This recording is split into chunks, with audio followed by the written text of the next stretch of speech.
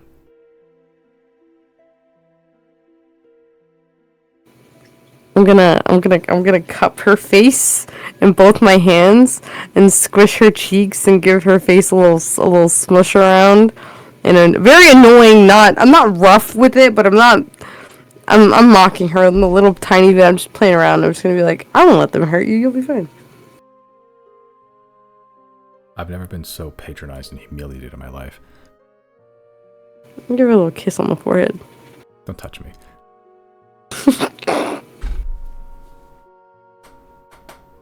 Next time you're standing at the back.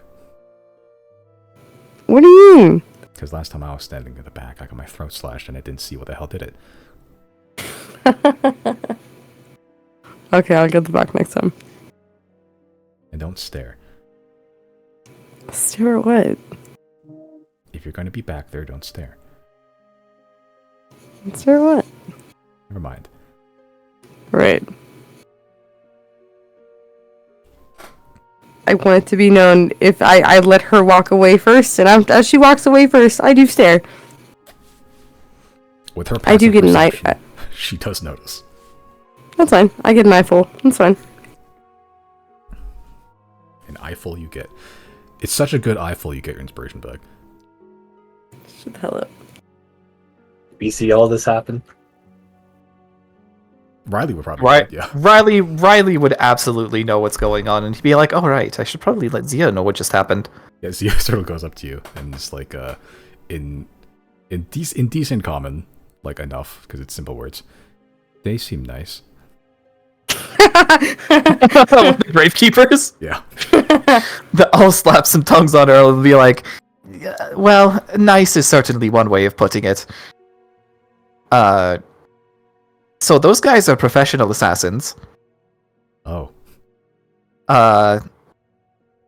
Back in the past, they were hired to eliminate us, and we kind of eliminated them instead. So it's a little bit of teeth-clenched teamwork, at least on our end. They're neutral about it, since death is their whole thing. So the fact we, killed one of them is not... They don't hold it against us. I wonder if they can find a way to undo the curse on me. If death is their domain. Maybe their god could. I don't imagine any of their peons could, though.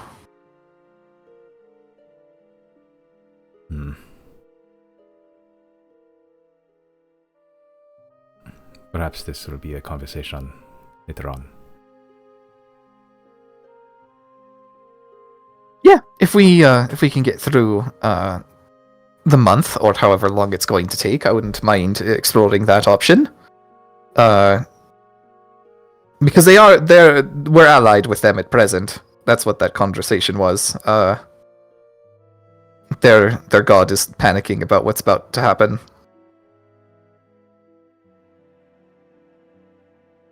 Panic seems to be the sane coping mechanism. I guess even gods are not immune to it. Oh, they most certainly are not. Gods are just really powerful mortals. I don't know how much comfort that is. Well, it's nice knowing that there's solidarity, certainly, but when it comes to being a voice of reason, I guess that's our job.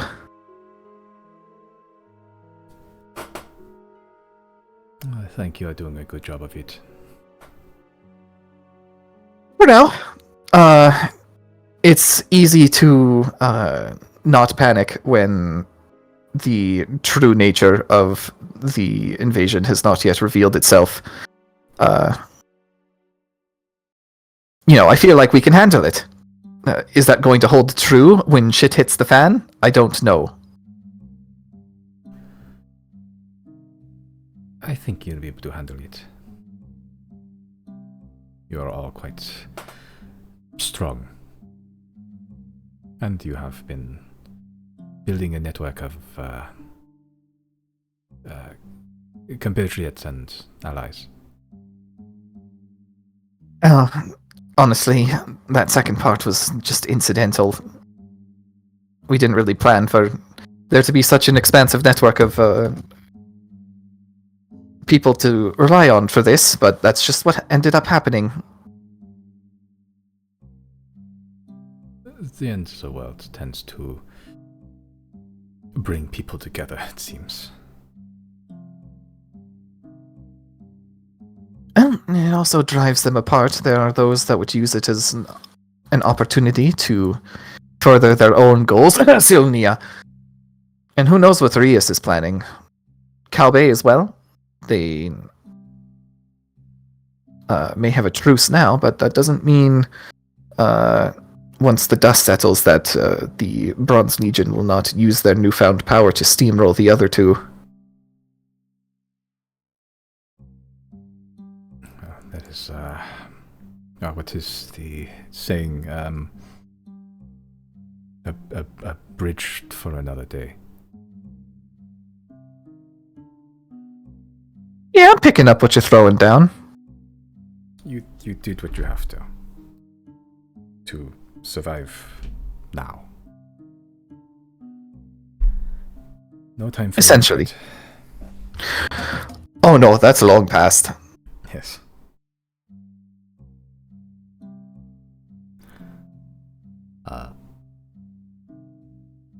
Yeah, as you're all walking through the snow, heading towards Polaris.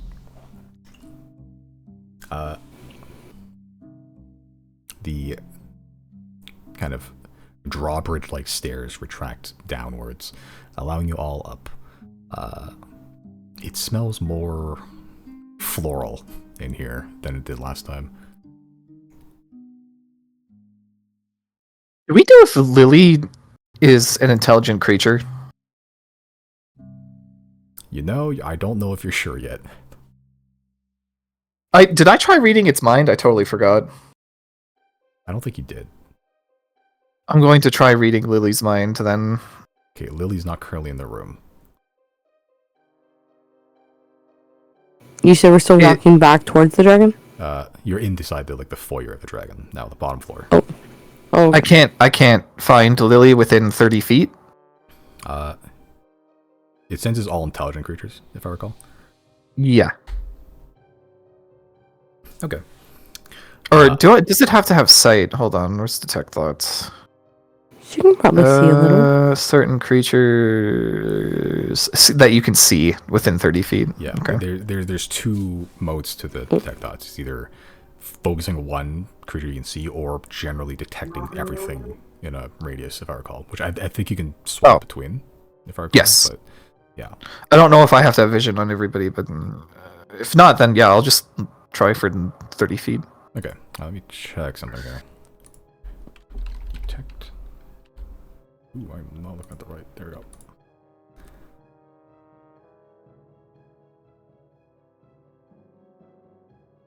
No, it seems to have... Oh, you can also use the spell to detect the presence of thinking creatures you can't see. Okay, yeah, never mind. Yeah.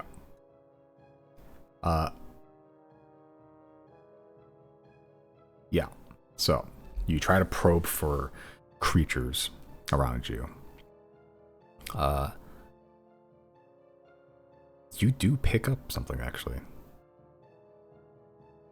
It's above, in a couple, flights of stairs near the top. Alright, yeah. Pretty easy to spot once you get to the stairs. You just look up, and there's now a large network of vines and roots that have kind of embedded itself at the top of the stairs. And it is currently growing white lilies.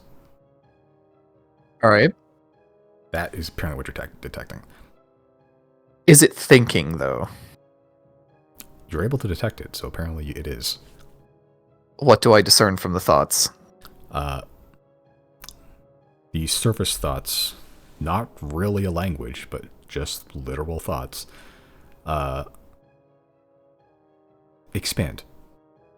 Ah, I see. A very simple thought. I've gleaned all I care to then. Yeah. That's a plant. That certainly is a plant. With barely enough intelligence to be detectable, so.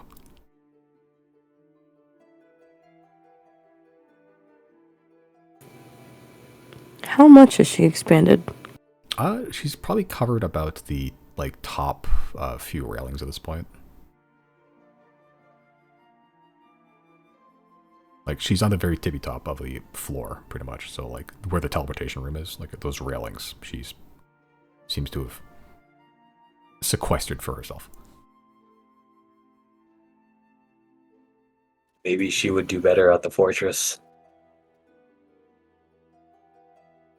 Maybe. Why do we have Lily with us again? Gdaithin just gave it? What? Why? If we needed to contact Gdaithin again. Oh, right. Yeah, without having to appease this forest the second time. Can I use this time while Riley's trying to discern if Lilia's thoughts could to check on Nyx? What's she doing? She's just, hanging with a group. Once you guys all walked in, she stopped with a group. Just looking up at Lilia too.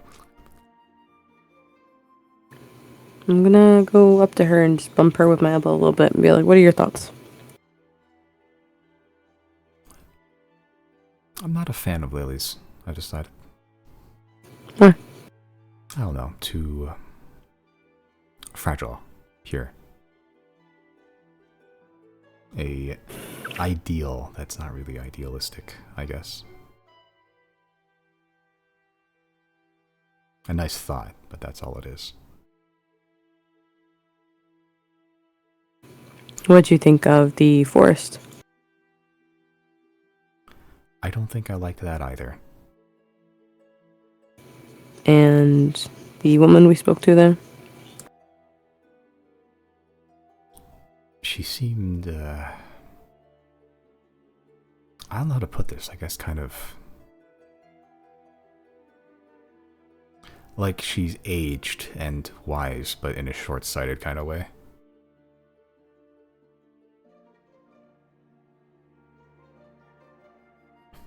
Just kind of very set in her own ways.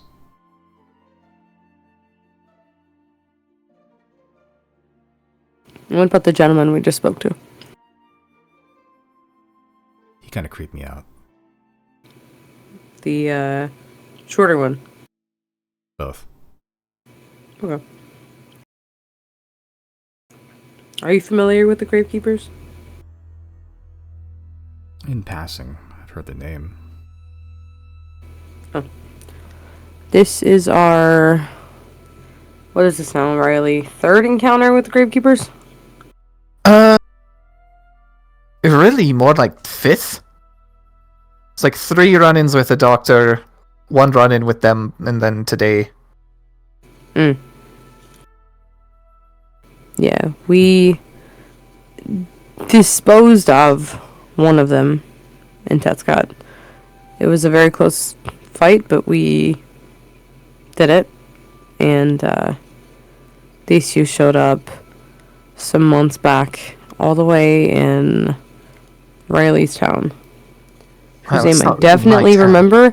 Riley's town, which I definitely remember and don't need to look at the map. Golmud. Yeah, I love that place. They showed up in Golmud. That was definitely uneasy, considering what we know them capable of doing, just showing up at a random tavern.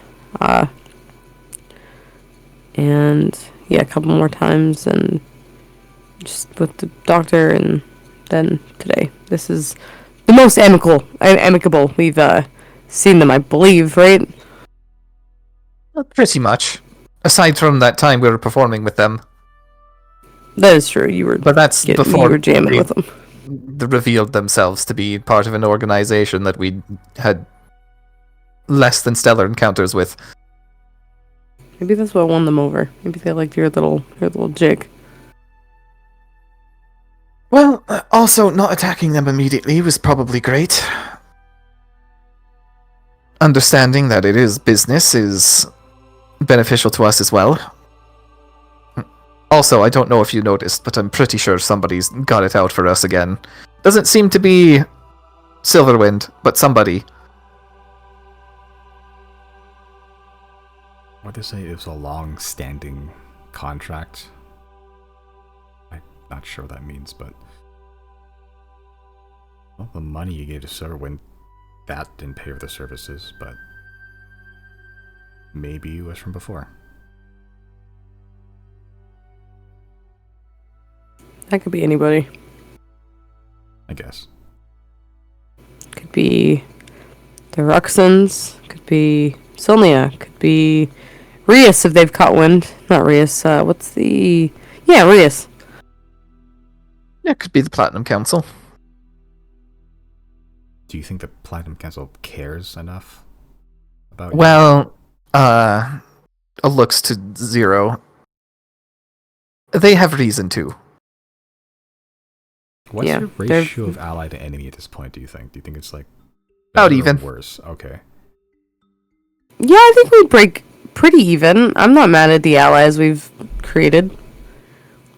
Who would win in a Also, fight? I guess it's worth saying, if they had any inkling as to who it was exactly that snatched you up. I'll look to Nyx. It's not completely out of pocket to, I think, speculate that it very well could be the Inquisitor or somebody from Sant that maybe also would want it out for us. No, the Inquisitor is too proud to hire, hired guns. Plus, they don't really do out-of-country stuff. Well, Rias maybe as an exception. Not even to save Sant? Well, that's never come up before, so I could be proven wrong. Yeah, save Sant from what exactly?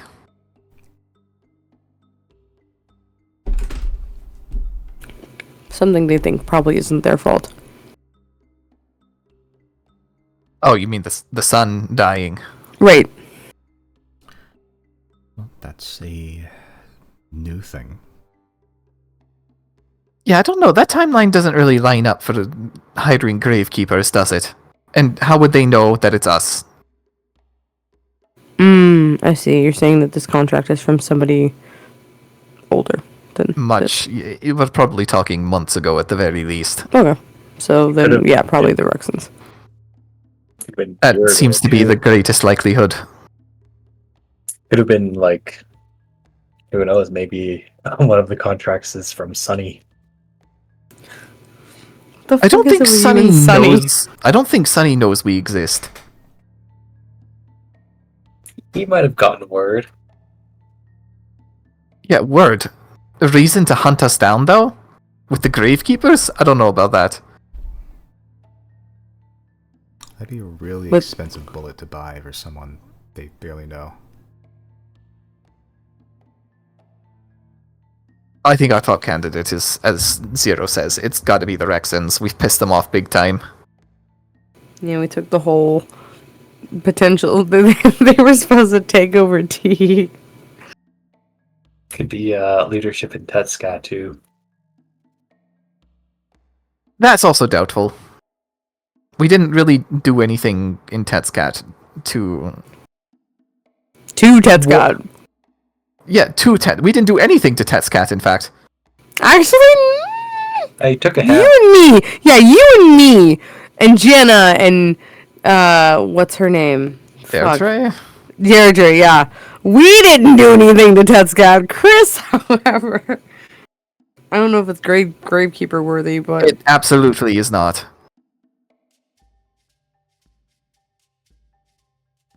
Well, we have two options.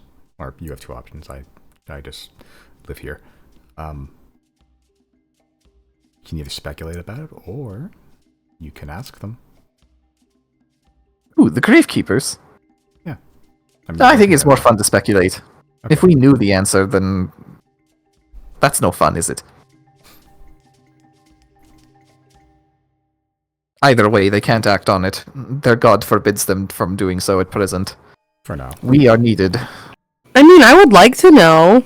I didn't know it was an option to ask. I thought they said that they weren't at liberty to share that information because it's like the client. Well, maybe you can convince them. Now that you're buddy, and I'm in each other's beds now. But we do know how to convince them. It's with coin. Or with a body. Something about one's desire for death being stronger than the other. I find their theology kind of interesting.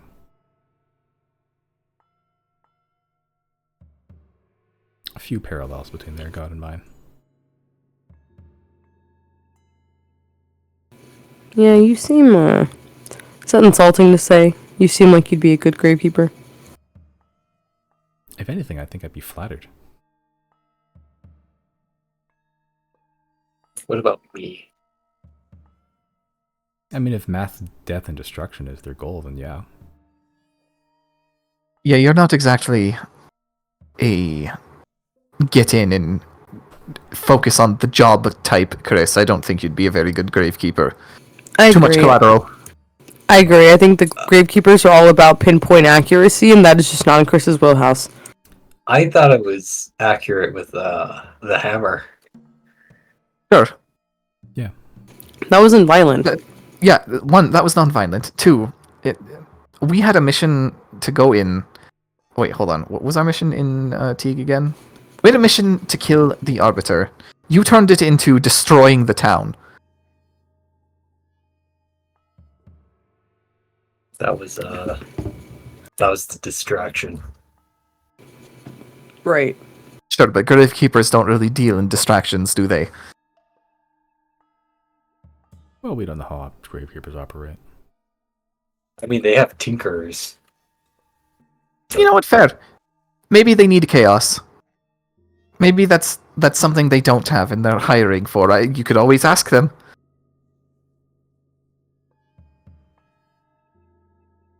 Was that Nyx defending Chris? Yeah. I would like to grab Nyx. It's not hard, but grab her by her little elbow and just walk her to an area of like the next room over where we're like obscured from everyone else. I'm not gonna. What do I have? I don't have weapons that are non-lethal. I'm not gonna hit her. I'm just gonna. I have a club. I'm gonna hold the club up comedically. I'm not gonna be serious. I'm gonna hold it up to her little face. And I'm gonna be like, why are you defending Chris? Why are you defending Chris? I'm gonna keep my voice low. I'm gonna say, why are you defending Chris? You like Chris? Legally, you have to tell me if you like Chris. I'm a symbol of change.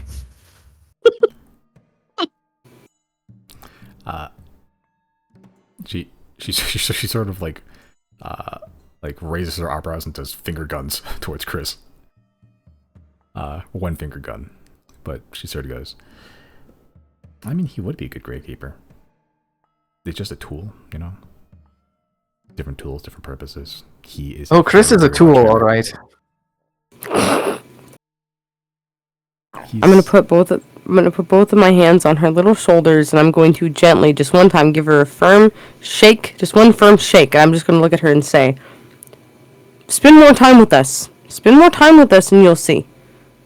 Because I don't think you understand the extent of how, in terms of accuracy, gravekeepers are pinprick accuracy, needlepoint accuracy. Okay, Chris, his accuracy is like driving an SUV. Sorry, there's no cars here. Driving a full-blown carriage with horses through a shack. That's how accurate he is in keeping things subtle and no collateral damage, and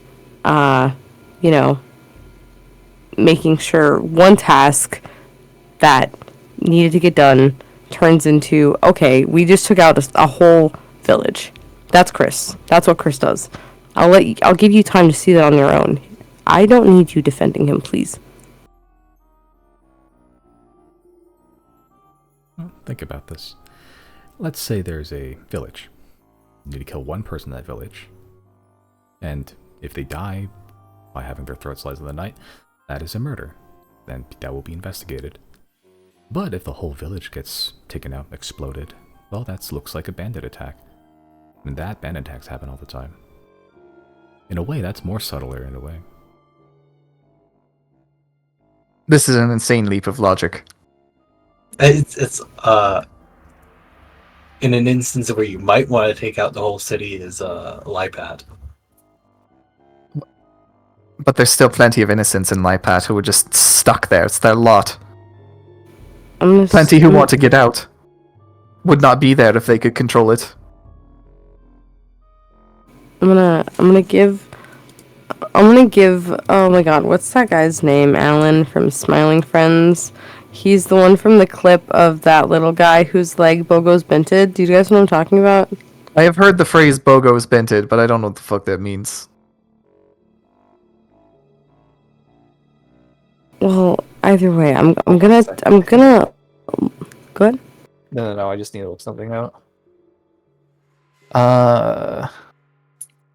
Nope, I have no idea what you're talking about, unfortunately. Go on.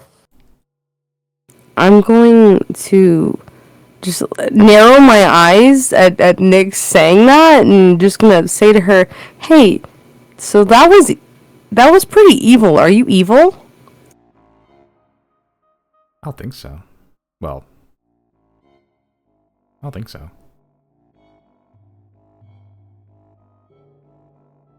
I'm just gonna give her another little shake, then I'll release her. Then we'll go back to the group. Yeah, she just smiles at all of you with large, beaming, innocent, face and eyes and teeth. After having more or less justified, hey, village genocide seems kind of subtle. She's not wrong. I think that's the most frustrating part.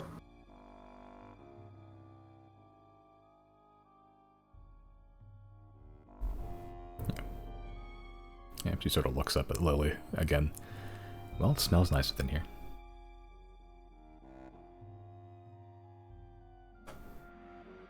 I'm gonna walk up to one of the white lilies. I'm gonna speak into it, hoping that it reaches Godefin and ask, so like if we manage this plant's expansion, that's not gonna be a bad thing, right? We can cut some vines here and there.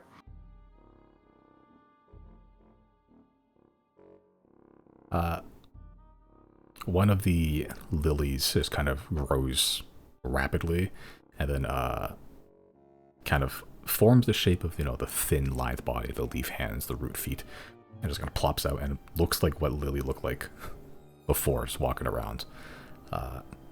You see kind of pollen shake from the top of Lily's head. It kind of fills the room that you're in, the upper floor, for a brief moment, but then you just kind of hear words in the pollen, if that makes sense. As you kind of inhale it, the sound of the wind of your inhalation begins to grow and expand until you begin to hear words from that wind. Lily's resting.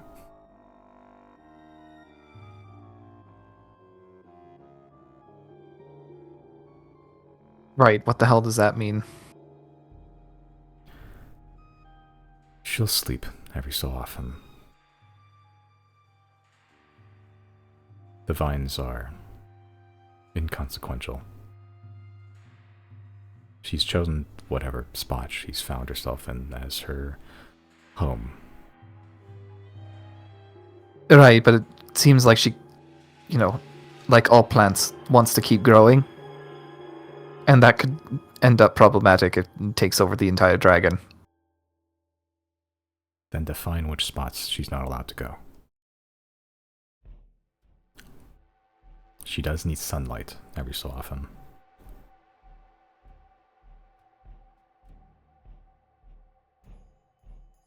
You could put her in one of the bedrooms by the window. Put her in Jana's room. Yeah. Where are the blood slugs? Weren't they inside? Yes, Or oh, okay. in the flower, basically. Actually, yeah, hold on a second. If another Lily just popped out to speak through Godefin, where's the original? You're not sure, actually. So where are my blood slugs? Make a perception check. Okay. First. In one of the heads of the flowers, still on the railing, it's still living, you find 6 weird squirmy blood slugs. Okay, all good.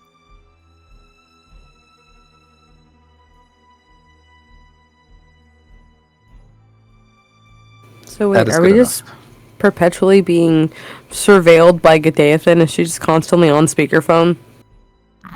We're not sure, actually. Tight.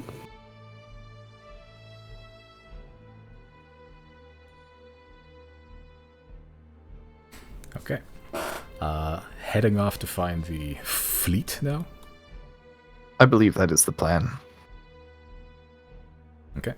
Yeah. Okay. As you all kick off, a couple of prisoners are still kicking around the city. No longer technically prisoners, also have no way to get back to anywhere they really want to go. And a lot of They them, must be really fucking jealous. yeah, a lot of them are actually kind of used to the dragon at this point. Like, none of them have made an effort to talk to you because you're so far above their station, and they're fucking, you know, the most dregs of society people in existence so far. And you guys have been landing in, you know, the city back and forth for the last couple of weeks, so they really don't care about the dragon anymore. Players will land like 2 feet from a guy carrying some like stones and doesn't even bat an eye. But you kick off, just coating and dusting a lot of the prisoners in powdered snow, as you begin to fly south to try to search for this supposed fleet that is on the way. The airships should have been called back, but there still are allegedly a couple of ironclads still on the way. So, you're not sure how close they are. So, let me see here. How far can this bitch actually fly? I keep forgetting. How fast can this thing fly? Let me check. Are you referring to Polaris as this bitch? This bitch. How many pistons this thing got? 5 miles per hour, 120 miles per day. Okay. That's a lot. Give them some upgrades. Some upgrades. But you want to put a fucking jet on our dragon? Okay. Perhaps. I mean, I wish I had the dates when these things were... Or whatever. Okay. As players begin to fly south, just trying to keep an eye. This may take more than 1 day, because depending on how close the fleet is. That is ideal. Okay. So, is there anything anyone would like to do for this day/night? I would like to re-up our temp HP with some treats. Okay. Make more fish taco. Fuck, taiyaki. That's the one. Taiyaki. Yeah. I was about to say okonomiyaki or takoyaki. Not the same. No, Well, it could be takoyaki. I do have If you octopus. make Kraken takoyaki. that'd be pretty cool. If you make Kraken takoyaki. Some Dragon's That's Crown pretty shit. freaking cool. Wait, the corrupted Kraken? The one that I killed when I was... No, it was the one that I got from fucking in the Hall of the 10. Oh, okay. Oh shit. Yeah. I don't know if I still have Kraken part, but if I do, I'm using it. Do Kraken takoyaki. Okay, I'll say like the takoyaki is like, I don't know, decently small for enough people. I'll say you probably have 1 more meal of Kraken left. Sure, is that one fish then? I'll say for everyone here, is it for everybody? Like, how many people can you actually feed? Like, I think that. Yeah. What does the chef thing say? Yeah, I believe there's a limit. Chef. Where the fuck you at? Where the hell? Oh, there it is. Sheaf. 4 plus your proficiency bonus, so that is 10 creatures. So that is More than enough. Yeah, that's everyone on the board. Yep. Okay, I'll say for takoyaki, those are like snacks, so I'll say it'll take 2 for everybody. 2 for area? Alright, there we go. Yeah. And wait, I forget, is the temp HP a roll or is it just a short number? Or what is it? Say. The end of short rest. No, that's not what I'm looking for. With 1 hour of work, when you finish a long rest, you can cook number of treats equal to proficiency bonus, so 6 exactly, which I think is still fine. No, it's not. Yeah, no, it is. 6 is fine. Bonus action to eat treat and gain temporary hit points. So yeah, my proficiency bonus 6. Everybody gets 6. Yeah. Wait till long rest is done then. Okay. Yeah, you all get 6 temporary hit points. Don't some of you already have them? No, Chris had temporary hit points. Then he ate all of it when he cast like Wish, I think, or something like that. I still have mine from last time. Did they stack? No. Do they expire?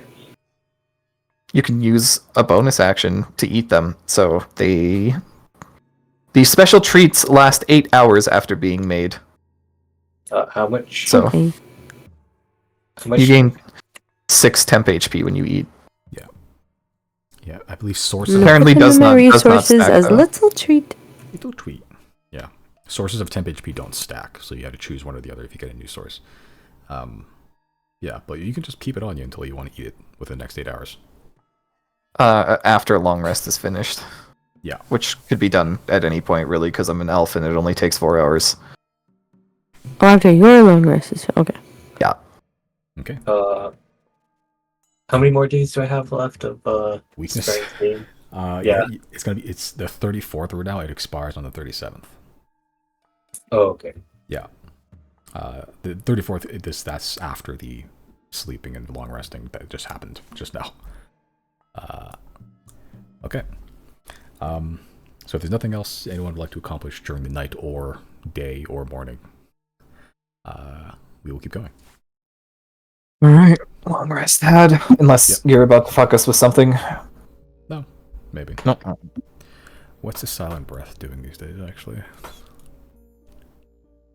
And then I don't remember if Tempest Retort refreshes after a long rest or after. I believe it's long rest. Let me check. Short or long rest? Oh, short rest too. Interesting. Yeah, because that's so little charges that it's either short or long rest.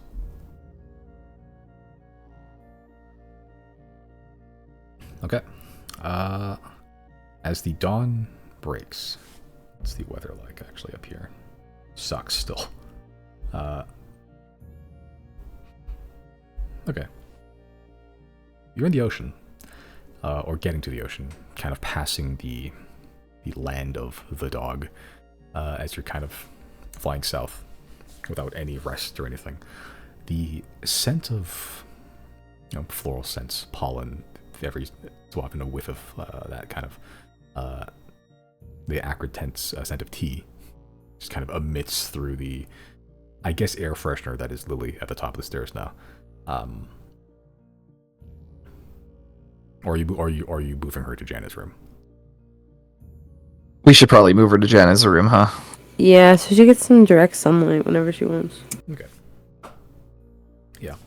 That little vine hub is still at the top, but Lily also kind of moves into Janet's room. Who else was in Janet's room? I thought someone was renting out Janet's room. Is it not Nyx right I now? think it was It's Nyx. probably Nyx now, yeah. Nyx got a roomie. Yeah, as Lily kind of takes over the kind of desk and window spot, kind of making this lattice of vines and leaves across the window, almost like living shades in a way. She also kind of perches into the flower vase that Vijana used to have, that used to hold, I believe, Anzun's flowers that she bought for her. Nyx, not any of you see this, but Nyx occasionally waters the vase. Just taking care of Lily while they're rooming. Okay. But you all awake to the scent of grilling octopus. I don't know how many of you have had octopus, probably not many of you. Riley might be the only one, actually. As Riley, you spend the morning preparing some takoyaki steaks. Or there's steaks of kraken you have to chop up into little cubes that fit into the takoyaki. Right. You didn't really bring a takoyaki grill, but you kind of wish you had one, and when you opened the drawer, there's a takoyaki grill. Who would have thought? How did that get How there? did that get there? Polaris provides. Magical kitchen. Begin frying up some takoyaki. With expert dexterity, begin like you doing that like the cool like flipping thing, like flipping them like a bunch of them at one go. An industrial amount of takoyaki for one pass. Hell yeah. Yeah, and that is technically anyone's breakfast if you would like to have it or save it for later. I have already factored in the temp HP to me because I lost it when I died. Yeah, that's true. You were snacking. The lore behind why that happened is still very funny to me. I can tell you after. What do you mean? Tell me after. I can tell you now. It's not like a big secret. It is just funny to why that happened.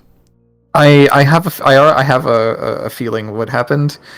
So unlike Zia, whose soul got bit, I think Riley's person got bit. Want me to tell you? Yes.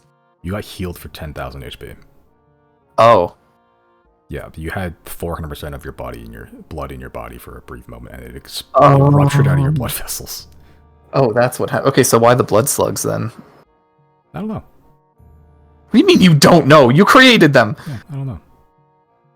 What do you mean you don't know? Sorry, that's funny. What do you create the world? I don't know.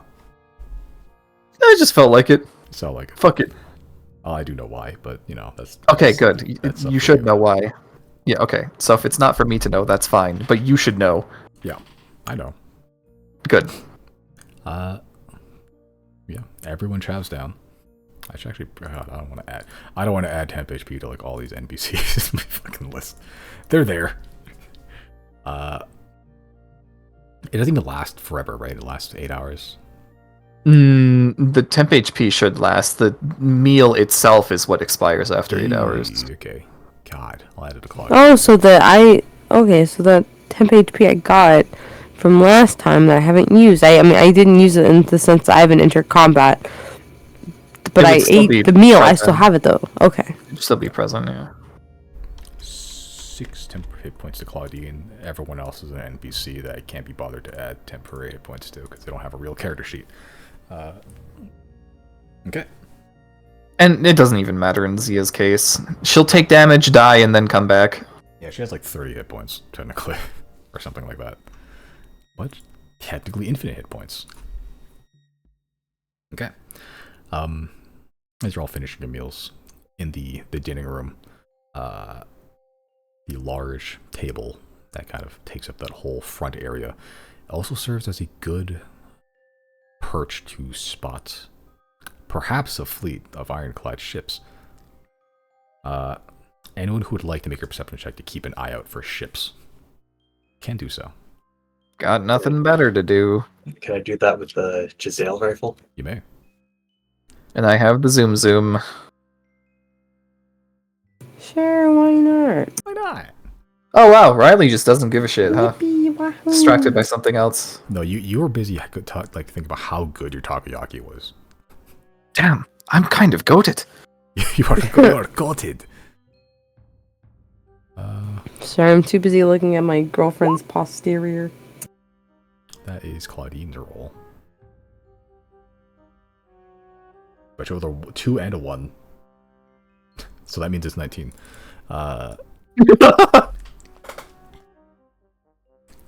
Reliable talent. Okay. Chris, you spot this first. If anything, you might be the only one that spots this. My passive is not that high. It's like 26. 27. You spot this. You spot this without okay. even paying attention to it. There is a rolling, like a rolling fog cover on the ocean floor, which isn't really that like unusual. You, with your generally high intellect, discern that doesn't look natural. It's a decently sunny day out on the ocean. There's no fog cover anywhere else, but for some reason, rolling low across the ocean floor or ocean surface is just like this, like rolling cloud of fog cover, and it's just moving forward. And you're kind of zooming in with the Xodiac rifles. There, you can spot hints of blue smoke coming from somewhere within the fog cloud itself. You have seen these kind of clouds of blue smoke before. They're usually erupting out of Arcanite engines. And is it going pretty fast right now? It's going fleet speed. Okay, I will tell the group, yeah, down there, I see it. Yeah. I see something there. What is that exactly? The ship, I think. It doesn't look like a ship. It looks like a bunch of fog that shouldn't be there. Is the ship causing that? Well, you can kind of see the blue. Which is the ship's reminiscent. blue? No, the blue smoke. Which is reminiscent of the ships that we encountered.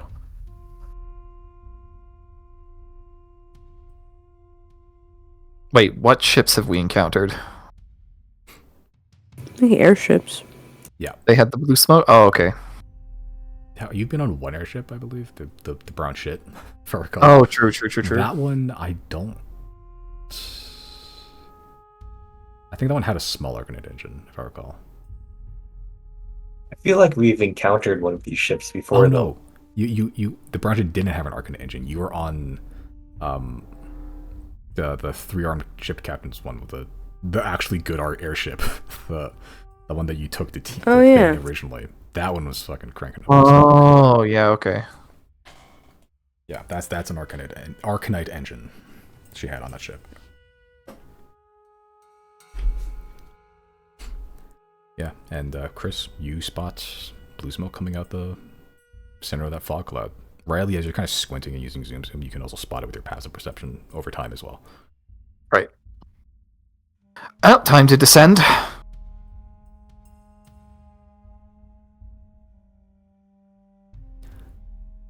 As you descend, Polaris sort of goes, "Understood. Please hold on to something." And gently, but you guys, most of you guys are all used to this at this point. The incline of the whole building begins to canter forward as Polaris tries to do a gentle spiral, but there's only so much a house can tilt before it becomes uncomfortable. You've all dealt with this a good amount already, so it's not a huge deal for most of you. The only ones that aren't used to this probably is like Nyx, who's only been on the ship for a couple of days. And Zia can fucking crack her head, skull across the table and be fine, so it doesn't really matter to her. And as Polaris descends, begins to kind of coast along the ocean surface, the fog cover begins to lift as Polaris gets closer. You see 3 large metal ships. They don't look that dissimilar to the large ship that Giskin had. They're a little smaller, though, but there are 3 of them. Definitely not as like gizmoed out as that one. They are fairly standard. They have large wedge-like bows. Some of them are just crashing through ice as you speak. Kind of like colored almost like off gray, almost black, but it's not quite pitch black. It's like this very dull metallic dark gray. No discernible iconography or anything on them. No signature, no murals, no words, just featureless metal hulls. On the decks of the ship, you can see multiple sailors, or these humanoid figures, running around. And also, notably, the front ship, which is the largest of the 3, there is a, I guess the only word to describe it is a turret, both on the front and back decks of the ship that are currently rotating. And as it does, you can see a large, you can only assume the barrel of a cannon slowly being aimed towards Polaris. We can see humans, right? Or people. You can see at least people running around, yeah. It is populated. Yeah, okay. I'm gonna get out the sending, and I'm just gonna fucking send to the first one I see and say, hey, you're about to be boarded. We're non-hostile. Lower your cannon. Make a persuasion check with advantage.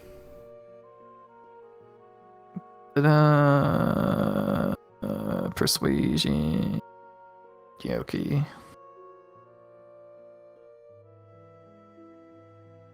Okay.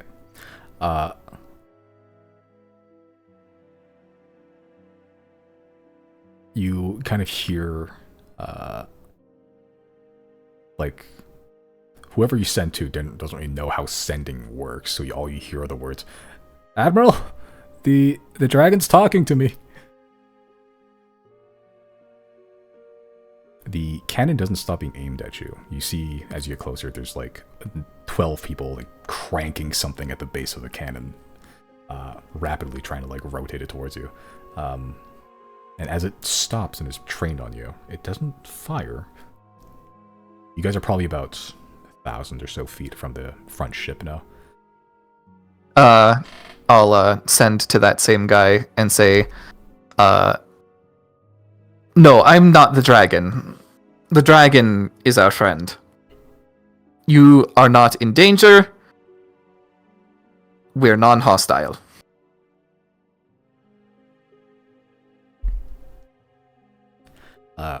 The same guy that you targeted sort of goes,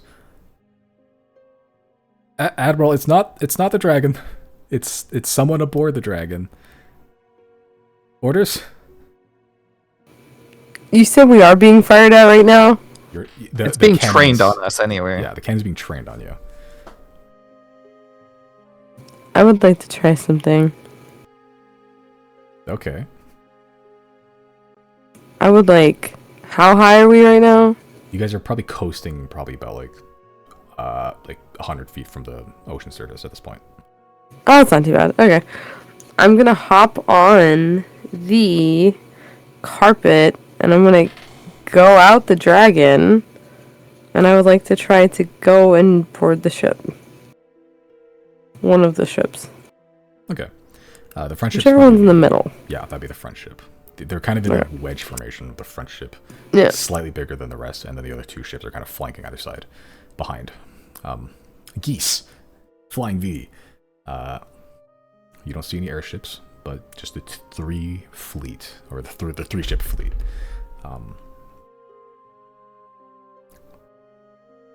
Yeah, as you hop out the whip, with the flying carpet, and begin flying towards the ironclad. Does players want to peel off, or does and let Zero do the thing, or do you want to keep going? Yeah, like circle a bit. Okay. Yeah, kind of like ejecting a diplomat. Players does like a cool handbrake turn as Zero gets ejected out the side, and then players begins to pick up and circle, just to stall for time, if nothing else. As Zero begins to fly towards the lead ship. Zero going alone? Yeah, I was about to say, Zero, are you taking anybody with you, or are you going? No, I'm going alone. Okay. Alright, Riley's gonna hop on. Okay. Yeah. Chris, is anything you want to do? Can I also hop on? I don't think I can carry more than two. Yeah, it's just two. Riley only needs to hop on because he needs to land properly.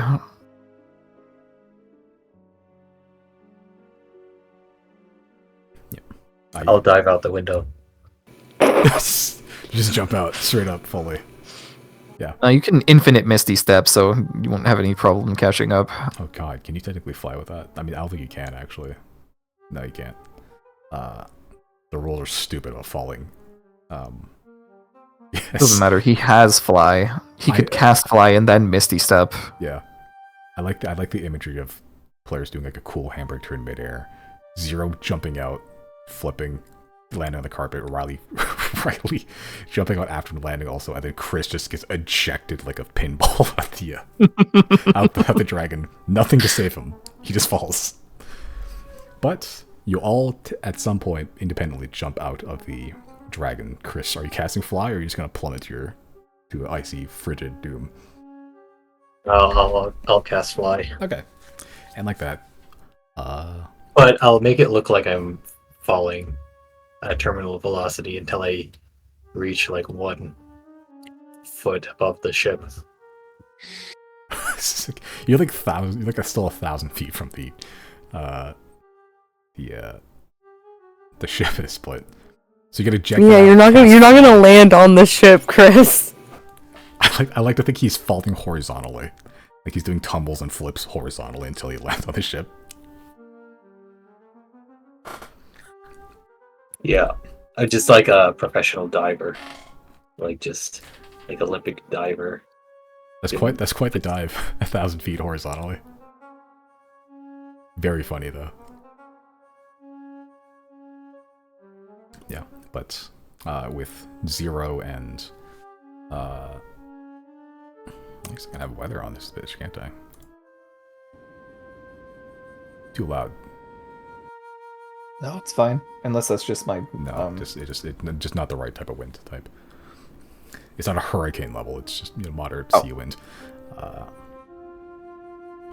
Yeah, as all three of you get ejected from the dragon and players begin to peel off and circle above Zero and Riley on the carpet. The cold wind of the open, very icy sea just kind of cutting into your cheeks a little bit. You kind of have to pull up your hoods and scarves, whatever you have, as Chris gets to keep up alongside you, diving horizontally like a dolphin, and just kind of like his physics glitch a little bit, and he's just going 1,000 feet horizontally.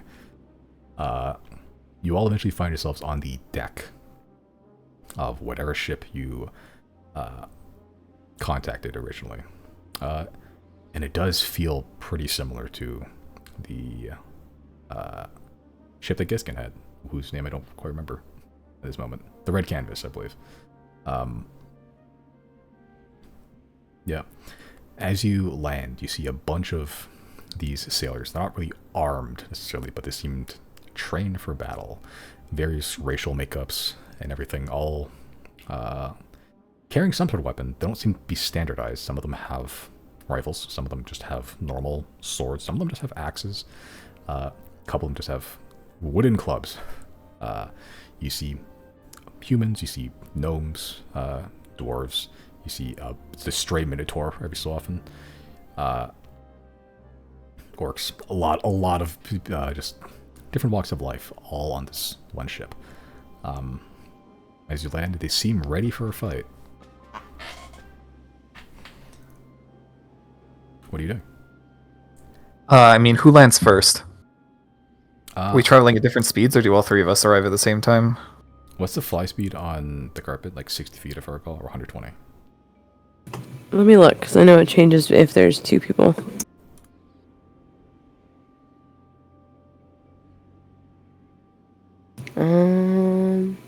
What's it called? Just magic carpet? Carpet of flying, if I recall. It's the smallest It is one. 80 feet. 80 feet. I believe fly is 60, if I recall.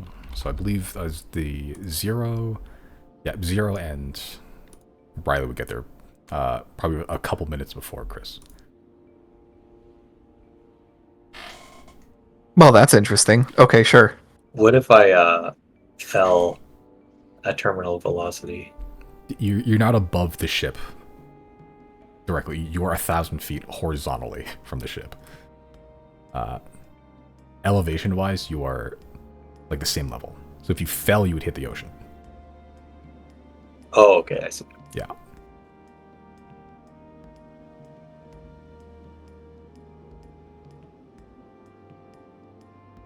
Yeah, but Zero and Riley would get there first, with Chris followed pretty shortly behind, like a minute or two later.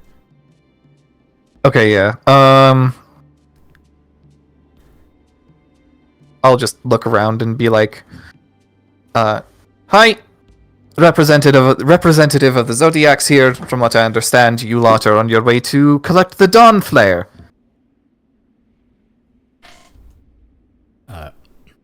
I just say the word Dawn Flare. A couple of the sailors kind of look at each other, like shoot each other looks immediately. You see one figure begin to walk around or come out of a door at the center of the ship, kind of near where the smokestacks of where the blue smoke's currently emitting from.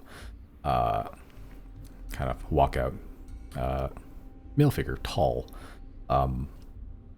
Hard to see the face at the moment, but you see they are dressed in bright, like blues and reds, kind of a bunch of medals across the shoulders of kinds. He kind of jingles when he walks. Probably close like 7'1", decently tall dude. As he begins to kind of descend a set of stairs, walks towards you all. Has a large, kind of sideways tri-corner hat, also adorned with a bunch of like bells and medals. Dude's a jingly motherfucker. As he gets closer, you can see that he is a Goliath man, seemingly.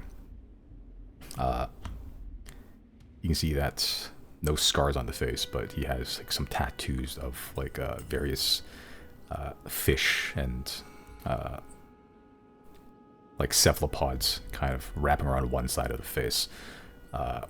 Like tentacles of the octopus kind of curl around the top brow, down the bridge of the nose, up the bottom of the lip. And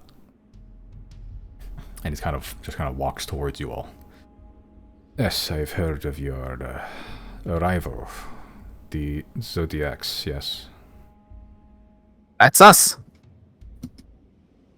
There is to be a sort of exchange, lest I recall. Of sorts. Essentially, we're just facilitating the return of the Dawn Flare. At present, we are not taking any ironclads into the Bay of Teague. So, our plan is to load it up into... First, disassemble it, then load it up into a demiplane, and then deliver it back. Right. That's not my understanding of it. I thought there was to be a exchange of scholars of some kind. They were to disassemble the ship. Or the, We could always take some over. Have you changed the negotiation, the deal? If so, I was not informed of this. Not particularly? The details are not identical. We do not mind boots on the ground. However, we do not want ships in the bay. It seems difficult to load up a train without docking the ship. It can be docked, just not in the Bay of Teague. Where do you As we suggest- said, we're going to help your men disassemble the Dawn Flare, pack it into a pocket dimension, and bring it conveniently back. And what guarantee do you have that has not been tampered with, that you have not forgotten anything,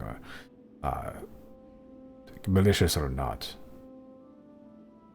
Again, you're welcome to send your scholars to take inventory and be the ones to personally disassemble it.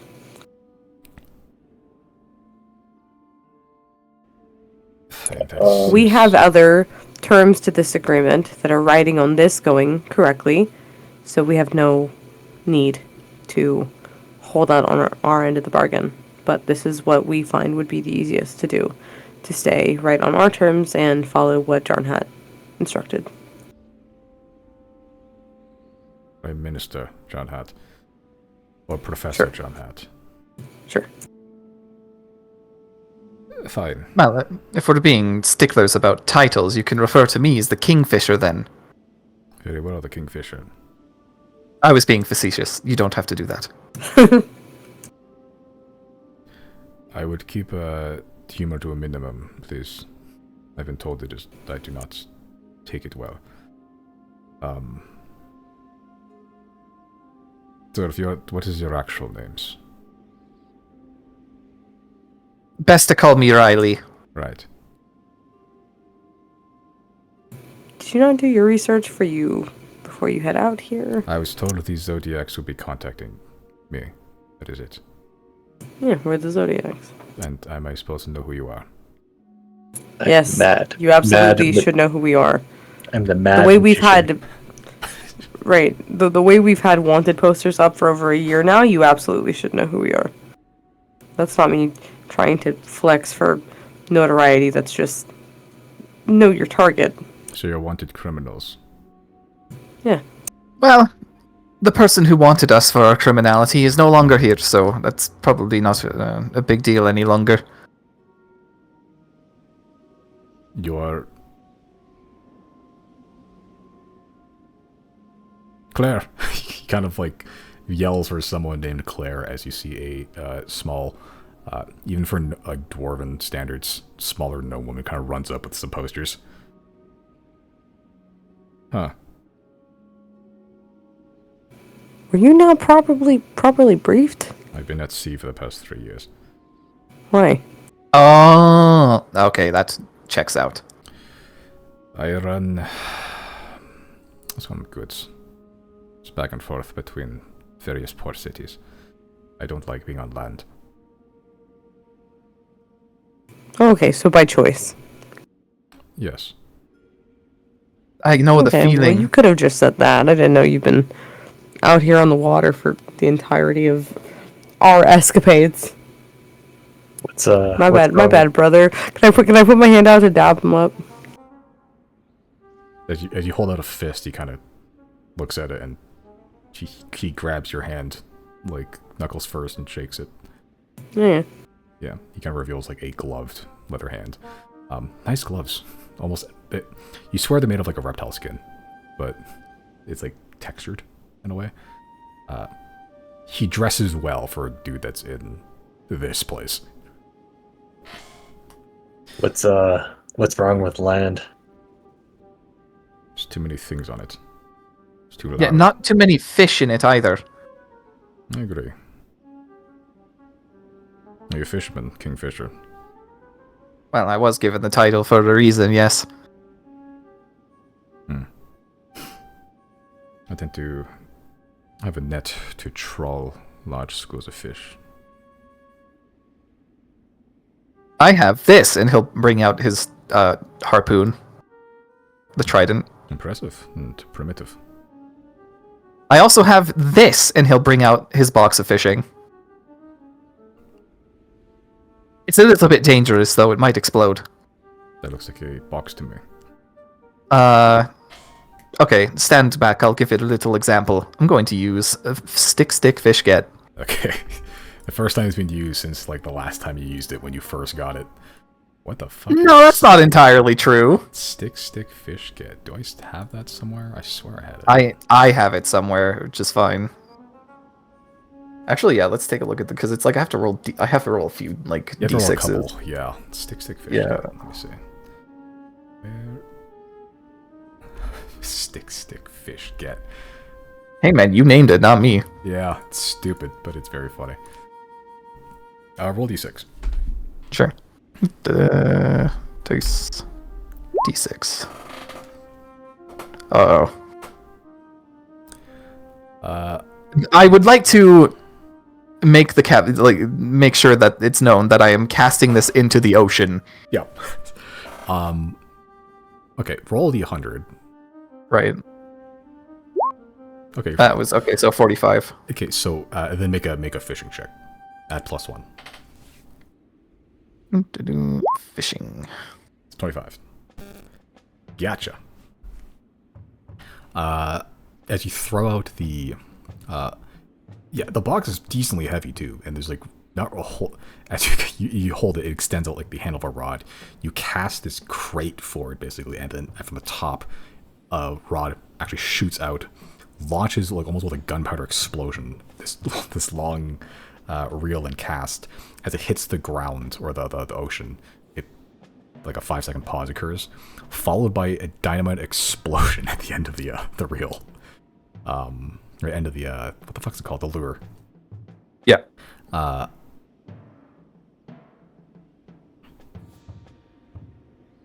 Yeah. As you reel back the lure, it's destroyed. It'll repair itself after 8 hours, but as you don't hook anything, but where the explosion occurred, you see a bunch of just fish begin to float up dead, some of them in parts.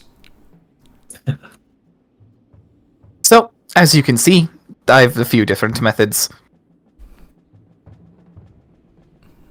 You are all a savage bunch, aren't you?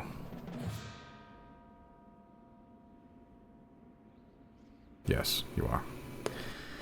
Did this guy give us I don't his think name there's already? anything we can say to change your mind, so I guess we'll just have to agree. I like to consider myself sophisticated. And who are you? I'm a magician.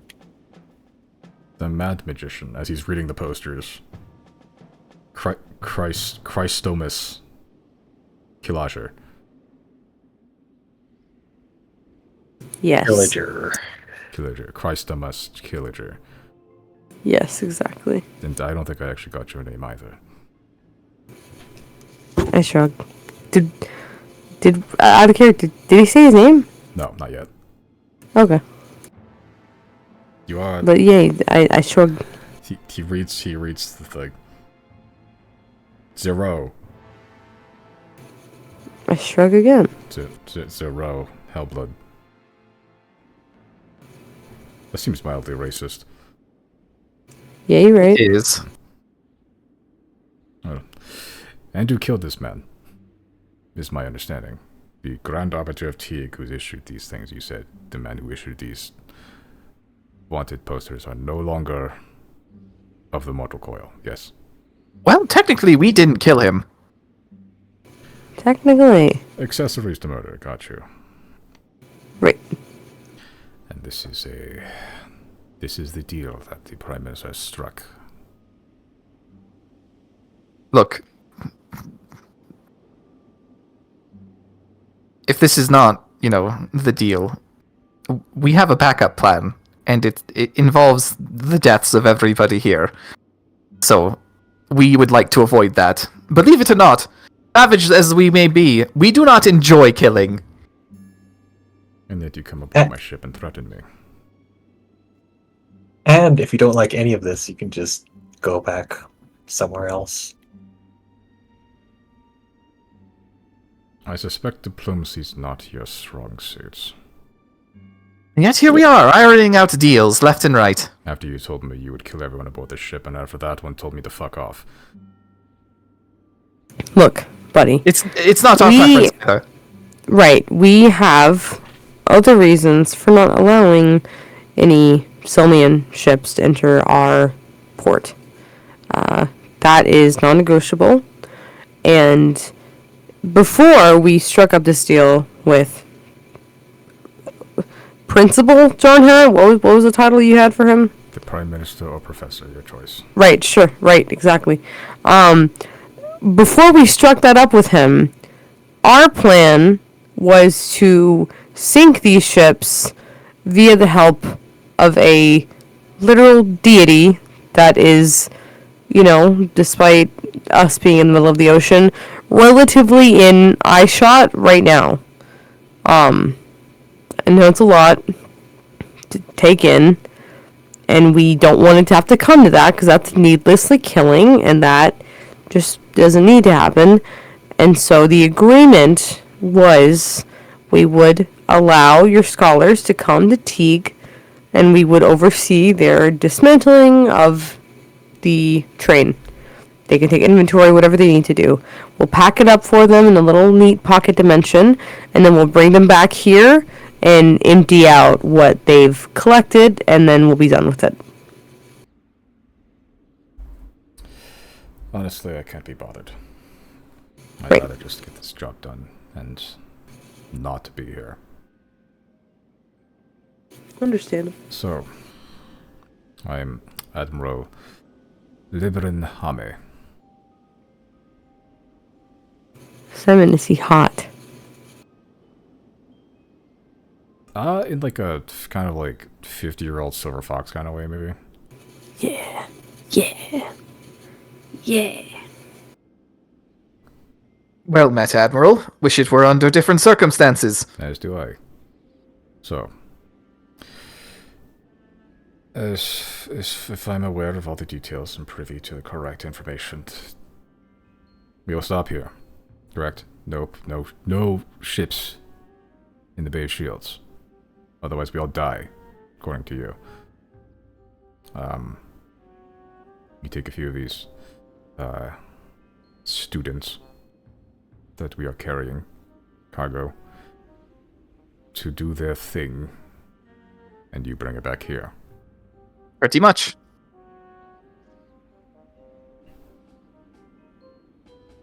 He kind of looks back to all this crew. He's still like battle ready. Some of them have begun to relax a bit. He kind of just yells, "Full stop!"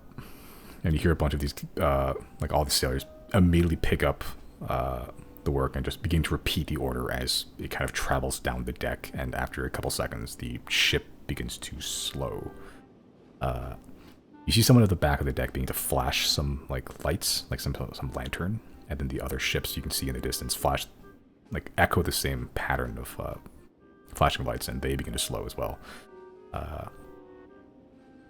So, there are 3 students who wish to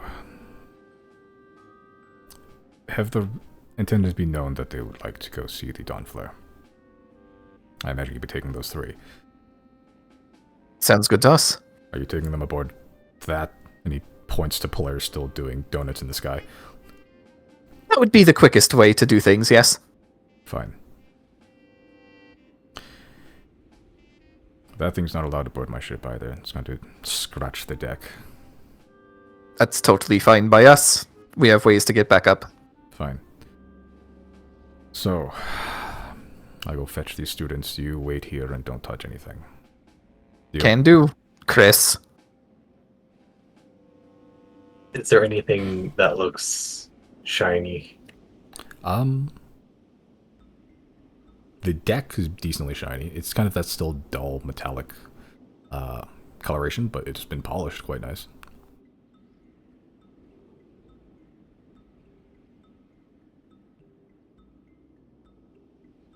I knock on the deck. It makes a hollow metallic ring. It kind of echoes and reverberates. As the Admiral kind of turns around, kind of goes, "Oh, one of the students is already here. This is Claire. Introduce yourself, Claire. I'm going to get your friends." Claire, who you can see is a small dwarven woman, kind of like chubby cheeks and face, like ginger hair, freckles, kind of like hood up, almost looks like a swaddled baby, actually, but stood up. He kind of goes, "Hi, I'm Claire, with a Q." The Q silent. No, it's the beginning of the name. Where's oh, I can spell it out for you. spell it. Okay. I want you. I want her to spell it. Yeah. Yeah. Yeah. I'm talking to her. Okay. RP for me, DM. Yeah, no, I need to spell it out for my own sake because I need to figure it out again. Okay. That's crazy. That's crazy. She goes, okay. It's Q, L, Y, A, I, R, H, E. Excellent. Listen, Common is my second language. What am I looking at? My name is Claire. Well met, Claire. You know what? I'm gonna give her my full name. I'm Rexia Dwinlian. Oh, it's so long. So exotic. You know, I feel the same way about your name. I think my name's pretty... I mean, a lot of people are named Claire. Yeah, but like this, though? Like what? Like Q? Yeah. People say my name's weird, but I don't think it really is. When you What do speak you- it aloud, it's not, but when you spell it out, it's very strange.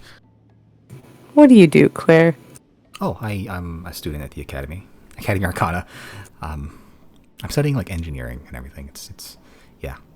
I guess it's a You family like business. trains? Oh, I love trains. Excellent. You're going to love what you see then. Oh, great.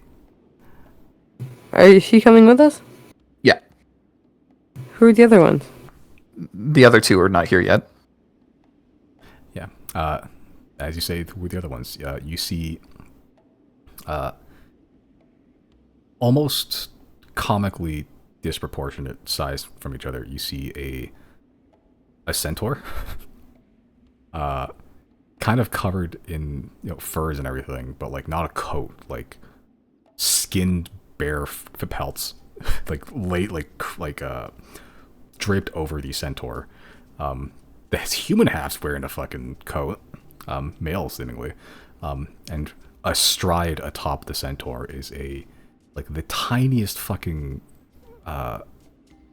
You're not sure if it's a gnome or a fairy, but like it's smaller than Janna. Isn't Claire already smaller than Janna? Claire's smaller for a dwarf. Oh, she's just a dwarf, though. Yeah, she's just a dwarf. Yeah, but like dwarves and gnomes are like the same size, right? Nope. Gnomes are smaller? Yeah. Okay, so Yeah. she's like Janna sized. Yeah, she's like slightly above Janna, even at her size. Like dwarves are like roughly around like 4 to 5 feet on average. Oh, like, okay. Yeah, 4.5, 5.5. Like 5.5 at the tallest, but yeah, Right. there. They're technically medium creatures, if that helps. But yeah. But you see the centaur, kind of not horns aren't quite the right word for this. They have horn-like hair, like bald in the center, but then like curls of like black hair that kind of curl forward. Ew. It's weird. It's weird looking. Whatever is like riding on top of this thing is not quite nude, but is wearing, I guess, like doll clothing. But it looks like doll clothing. It's like lacy and transparent, and it's like looks cheap. Kind of like wild, almost grass-like hair. Like not really in like strands, but like it's in like bundles and tufts. Kind of like bright orange skin, not unlike an Oompa Loompa. And it's kind of just on the centaur. Oh, lots of people of the Fae here, it seems. They're a package deal, apparently. The horseman is Gilk.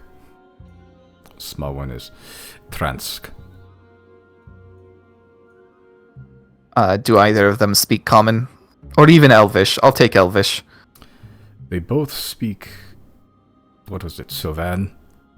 The centaur speaks Sylvan. Thank you. Sylvan. Excuse me, Your Majesty. Okay, so you are proficient in Common then.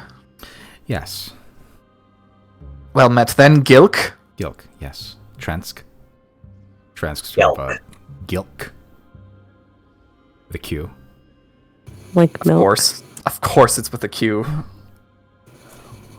Like milk. Elk, you sound like milk. I was bullied enough in school for this. I would appreciate if you did not bring that up. Is it also Transk with a Q? The fairy gnome thing kind of peeks up. Yep. I hate Simon. How'd you know? Patterns. They emerge from time to time. Hey, students, I have a test. The thought experiment.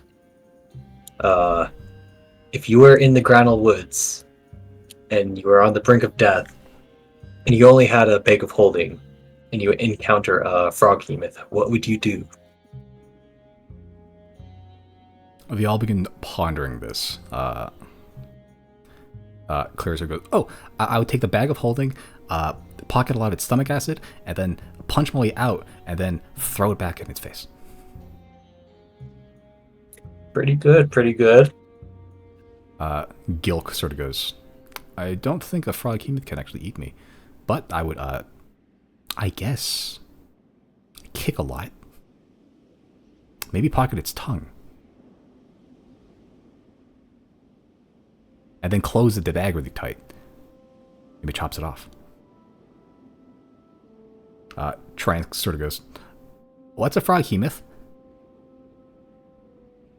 A creature that's like 10 times bigger than you. Oh, I've killed things 10 times bigger than me. That's fine.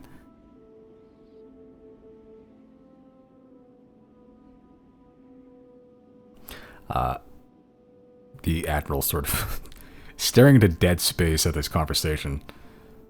"So you'll take these 3 with you?" Yeah, certainly. Hold on a second. I'll turn to everyone. Can we fit Gilk on Polaris? On Polaris, it shouldn't be a problem. It's just we'd have to land Polaris to do that. Alternatively, Chris can teleport them there. I thought Teleport us teleportation was the move, yes. Yeah. Alright. All good then. The Admiral, Libranhame, kind of leans in towards you. "Honestly, you'd be doing me kind of a favor taking these 3 off my hands. They have been exceedingly Silnian." What, are you not a Silnian native yourself? I Or do you am. just spend too much time on the seas? I mean, I worked for Silnia, I was born in Silnia, I grew up in Silnia, and I am not a fan of the academia. They've been talking nothing about just bearings and ratios, gear ratios or something. It's all they can talk about. Well, at the very least, they'll have plenty to do when we land them. Well, best of luck to you, criminals. Well, you'll find that our criminal activity is for the better in the long run. Yes, I've heard that With- before. Yes, but we're not behind bars. And we're still doing things that are for the betterment. Do you think the definition of criminals is you're behind bars? Fair enough. No, let's put it this way. Sometimes one must act outside of the law in order to accomplish things that are good for everyone. I can see the logic. That's the kind of freak show we are. We don't mean any ill will. Very well. Now, I would appreciate if you take your freak show off my ship. Can do. Turns to wizard and or tiefling. Let's go back up, yeah? Yeah, teleporting? I should hope so. I'll ask the students, what magic do you know? Bro. Clarissa responds, "Oh, I don't know any magic. I'm an engineer." Gilk sort of goes, "I'm afraid I'm not a practitioner of the arcane myself either." Transk makes 3 clones of himself. Mirror image. Useful for not getting hit. I think I've seen that before. Is Gilk the gnome or the centaur? Gilk is the centaur. Transk is the Pixie. pixie gnome thing. You're not sure what it is. It's very small, though.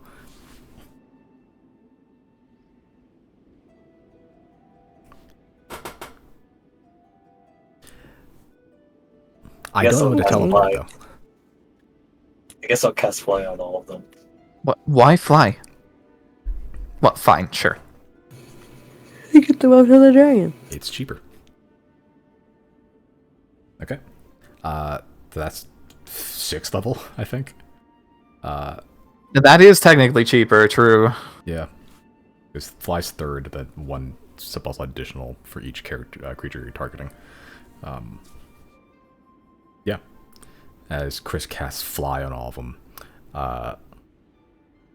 Gilk sort of like Stannis Rangers begin to run in midair and like fly towards the dragon. Claire sort of does a couple flips, and eventually gets the hang of it and begins to fly toward the dragon. Trance goes, "Thanks," and then begins to strip and reveal some like little insect wings and begins flying toward the dragon. These Fae people are so strange. What are you? I've been asking myself that for some time. Wait, Trance said that just now? No, Admiral. Oh. Where did What? you come from? It never gives you an answer. Not Gilk and Transk. They seem to be quite cagey about where they come from. It's no secret that they both hail from the Feywild, but they don't seem to wish to talk about their past. You're welcome to try. I simply do not care enough about their history to really delve into that. Well, fair enough.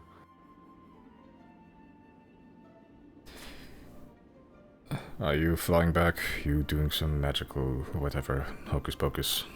Well, same way we came, I imagine. Okay. I grab Riley by his shirt collar before he can finish talking, and I throw the damn carpet down like a skateboard, and we hop aboard it and go. Get manhandled by Zero as you begin flying towards the, flying towards the dragon. Oh, hey, time to go is time to go. Yeah, as you just see the 3 ships, just kind of stood in middle of the sea. As you and your 3 new academic additions begin flying towards the dragon. Them with nothing but just, I guess, academic curiosity about how all this shit works. Yeah, I guess it's...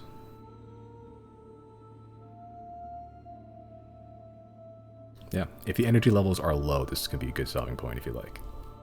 I'm fine with that. Okay. Yeah. Alright, so, with new 3 more stowaways, and another 3 names to add to my passengers for a little bit, that is where we'll call it here. Aye aye. GG's. GG. What's that RPXP? Let's see. I'll call it 2K. Yeah, that's fine by me. 2K.